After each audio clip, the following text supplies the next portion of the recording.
Policing here in the UK is an ongoing challenge. It takes a huge team of police officers and civilians to work as a team to make it happen. People like you and me. The public are the police and the police are the public. Today we're going to be speaking to the people behind the uniform. So we're here in the control room, Aaron. Tell me how a typical day goes for you. How does it start? So the day will start off by having a meeting that sort of sets the pace of the force that will be chaired by someone of a superintendent rank. We form quite a big part of that because over the preceding 24 hours we will monitor CADs, computer-aided dispatch, so the incidents that have come into the force. We look at those incidents and make sure they're passed up the chain when it's relevant. Now you're a response police officer. Just tell us what that entails and how it differs from other roles in the police. It's demanding. I'm not going to beat around the bush, but it is demanding. Today it's not been so bad, but yesterday it can be anything like a domestic where you need a couple of units. Where you got a couple of units. And you could probably do one extra, so it can be tough. You have to sort of gauge how you're going to deal with it, and talking is definitely the key. The breadth of incidents that we can be asked or get referred to us, and what would happen, there's an information flow that comes through the room. So from the point that the call's taken, they apply threat, harm, risk, they decide what the right people in the right place with the right purpose would be around the response. And only really at the point that there's a decision that needs making or there's some significant risk attached to the incident, then it would come up to what we call top table, which is the bit that we're sat at the moment, that would look at making sure that we are safe for our people, safe for members of the public, and safe for any assailants or subjects that are involved in that incident. How important is the team around you? Absolutely vital. The work that the controllers do, absolutely phenomenal individuals. Breadth of experience, ranging of skills and ages that bring all of their life experiences into the room. And without them and without making some of that dynamic decision making, risk assessing, and being able to navigate themselves around, not only around the county and knowing the area, but also navigate themselves around the computer systems and the technology that we use is quite significant. So without them, I just won't be able to achieve what I need to on a daily basis. Is the role what you thought it would be when you first started in policing? Very difficult to say, really, because I think policing is solely sort of broadcast as it's sometimes fun and exciting, and all you do is chase criminals, and you're going after all kinds of people. But it's not always that. But there are days where I think it's a tough day, but ultimately I do enjoy it. I enjoy driving the cars. I enjoy making sure victims are, safeguarded, and it gives you the opportunity, and gives me the opportunity to do right by those people. And whether they're victims or not, it just gives you, a real good opportunity to maybe.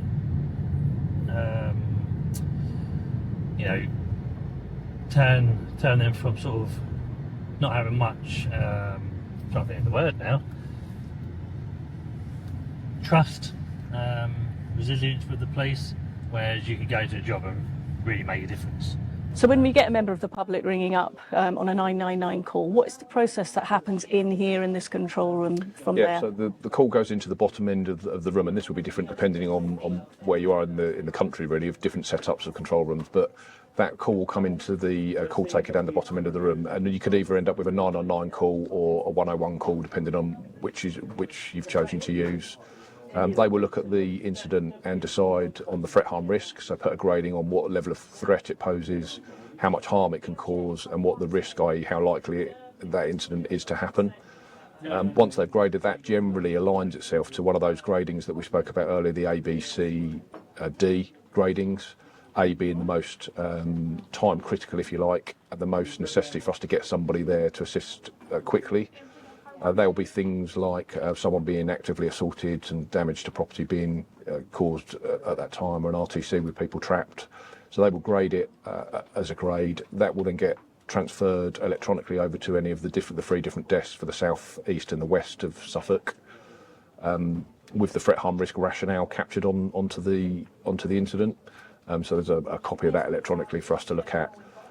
They will be able to then map the incident, so we'll know exactly where it is. So you can see some of the mapping on the screen there behind me. So that mapping will then be able to pinpoint right down to street level as to where the incident is occurring, but also where the officers on the peripheral and the closest officers. So we can also use some tracking in their vehicles to establish where they are in relation to the incident. So we can send the appropriate people to the incident. So, for example, a road traffic collision would mean that we would use roads and armed policing teams to attend, because they've got the specialist skills and the equipment to be able to deal with that level of investigation or incident. They would then they would then utilise the same computer system. They would dispatch those officers to the scene by literally a drag and drop, so they can drag their call sign off of the screen onto the incident, and then they will call up on the radio and allocate the officers out to the scene, given the appropriate risk assessment and threat harm risk and information on the CAD. Just received a call for assistance from PCSOs in the town centre of Ipswich. They're asking for assistance. Unfortunately, no one other than myself who's available, so that's where we'll be going, seeing what's happened. Supposedly there's been a fight between a couple of people, and that's as much as we have in terms of information at the moment. What does it take to be a police officer? Confidence, being able to think outside the box, being able to be impartial and make decisions under pressure. I think quite key. I mean, today we've had car accidents, we've had a firearms incident, which are few and far between.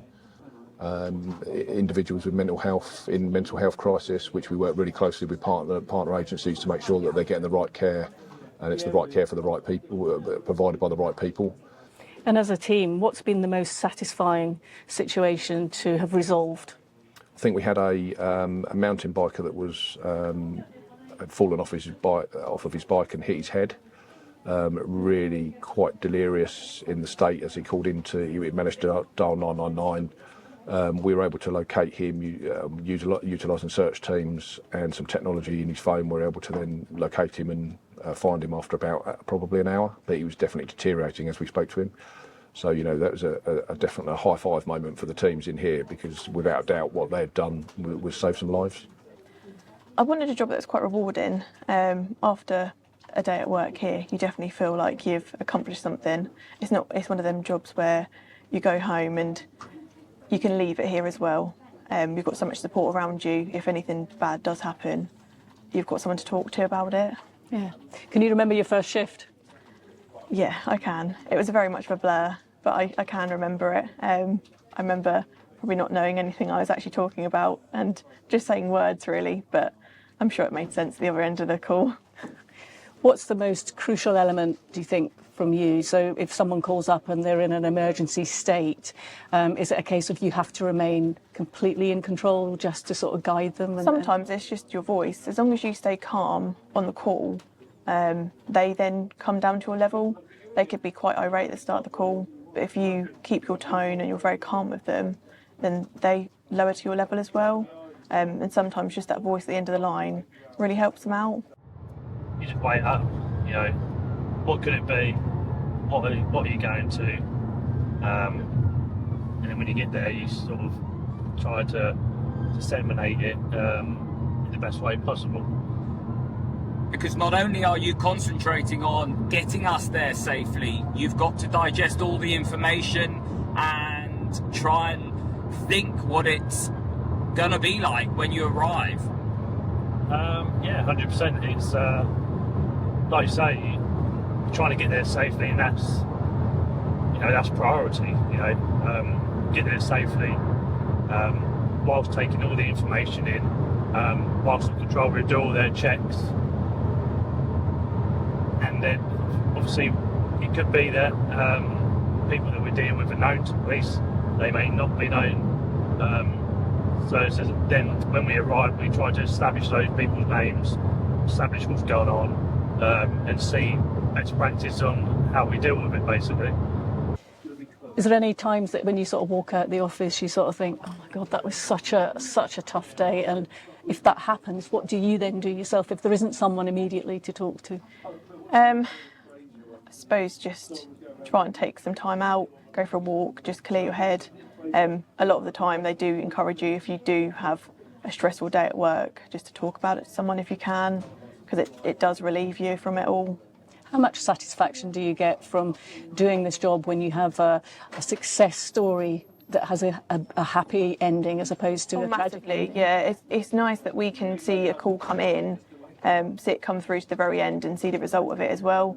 You kind of feel that you've helped that situation because you've took that call and you've seen how they've then dispatched from the other end and the result of that. So you do feel like you have helped in everything with that.